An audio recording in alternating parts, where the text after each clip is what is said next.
Então, tem, às vezes, dentro de uma mesma nave, a observação, por conta das testemunhas, de criaturas diferenciadas, mas que não necessariamente são de espécies diferentes. Qual que é o consenso da galera que segue a ufologia? É que tem muitos OVNIs espalhados pelo planeta, só que a maioria deles são camuflados?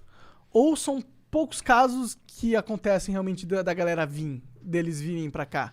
Porque a gente tem... Você falou que você pessoalmente acompanhou 600 casos aqui no Brasil. Aproximadamente 600, deve estar beirando 700 casos. De OVNIs. Então, tipo... Mas se você for parar pra pensar, isso são poucos casos na história do Brasil. Tipo, não é muita... Não é como se tivesse vindo um alienígena aqui toda hora, Não são 600 encontros de pessoas. Né? Ou não é, tipo, não são 600 mil assim, também, oficialmente...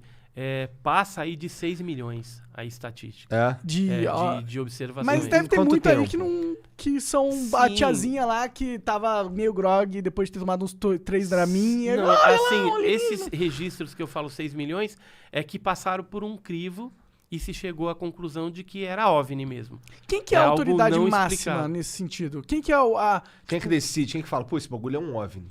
Aí são os especialistas, né? Por exemplo, se você tem um vídeo ou uma fotografia, são os especialistas nessa área que vão analisar e ver se é falso ou não. ver se é falso ou não. Não tem uma ciência, eu acho, né? Tipo, não, essa aqui é um alien. É assim, por exemplo, a ufologia... Existe uma ciência de análise técnica da foto. Da parada.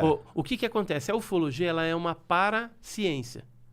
Como ela é uma paraciência, não é uma ciência, ela se utiliza de outras ciências para a gente ter uma compreensão melhor desse fenômeno que está ocorrendo. Ou seja, você vai usar a química, a física, a astronomia, né, para poder entender um pouquinho mais, astronáutica, para entender um pouquinho mais desse fenômeno. Por exemplo, quando a gente tem fragmentos, aqui, por exemplo, são fragmentos do caso da explosão do OVNI em Ubatuba, que aconteceu em setembro de 57, na Praia das Toninhas. Lá foram recolhidos fragmentos desse objeto que explodiu, que tinha o formato de um disco voador, e foram analisados no Ministério da Agricultura no Brasil e foi dado como um material de alta concentração de pureza, sendo que a sua composição química era magnésio. Recentemente, nós recebemos de um filho de um militar do Exército, que já tinha falecido. Isso faz pouco tempo que tu recebeu isso aí? Esses 4 fragmentos aqui, a gente recebeu faz pouco tempo. Aí nós levamos para a USP, né, para a Universidade aqui de São Paulo, para 2 laboratórios que providenciaram análises quantitativa e qualitativa, para a gente comprovar se realmente a gente estava diante de fragmentos daquele OVNI que explodiu em 57. E se desse na análise um diagnóstico de que era mais do que 99% de magnésio, a gente teria realmente um caso autêntico. É difícil ter E foi o que deu, tá? Deu 99,3. É difícil um fragmento, um pedacinho de metal, de magnésio ter esse tipo de pureza? Isso é algo raro? Então, hoje, a gente pode até forjar um negócio desse. Né? Em metalurgia, você chegar numa composição química desse tipo. Mas quando ocorreu esse fato, que foi em setembro de 57, na Praia das Toninhas, lá nós tínhamos apenas 6 casas com pescadores, caiçaras, e vez ou outra no final de semana desciam para lá alguns turistas de São Paulo, de outros lugares. As pessoas normais que não tinham acesso a esse tipo de coisa. Então não tinha metalurgia, não tinha nada, não tem como um objeto dentro dessa composição. Não era pra estar ali. 99 de pureza de magnésio não acontece naturalmente na natureza. Não. E aí o que a gente fez? A gente levou também para alguns especialistas de meteorito, né? Porque aí você pode falar, o que caiu ali foi um meteorito. Aí levamos para eles, por exemplo, o Paulo Anselmo Mattioli, que é especialista em meteorito, ou a própria Zuccolotto, Maria Zuccolotto, lá do Museu Nacional lá do Rio de Janeiro, que pegou fogo e que ela cuidava dos meteoritos, eles falaram o seguinte... Ela analisou isso, essa pessoa? Analisou. Essas pessoas analisaram. Analisaram. E aí, o que eles emitiram de parecer? Falou, olha, isso não é meteorito. Por quê?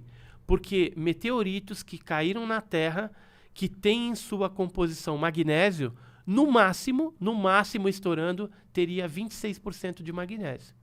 combinado com outros elementos, níquel, ferro, farringitonita, estanfiodita, outras coisas, né, que caracterizam meteorito. E nesse caso aqui, não tem isso. Você não, é 99%. Aham, então, com Então, certeza não algo é. feito, algo O Paulo Anselmo feito Mattioli falou assim, artificialmente. é algo feito artificialmente. Se foi feito por algum terrestre, não sabemos. Se foi feito por algum extraterrestre, também não sabemos. Só é muito estranho ter esse material naquela zona depois de uma explosão, sendo que na Que época... explosão é essa? Que história é essa dessa explosão?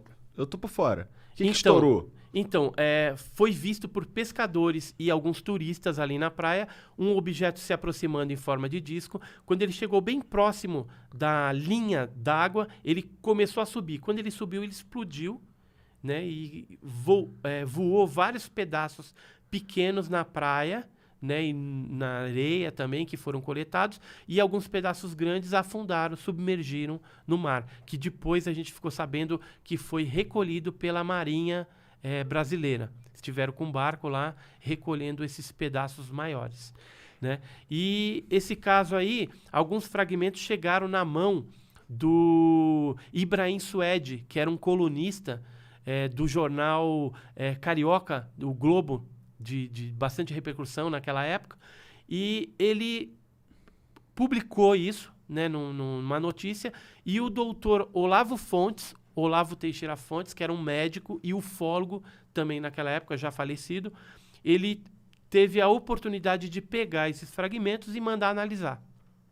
E na época os americanos, uma entidade chamada APRO, de Jimmy Coral Lorenzen, se interessaram pelo caso, e aí ele encaminhou os fragmentos, e esses fragmentos foram analisados também em laboratórios norte-americanos.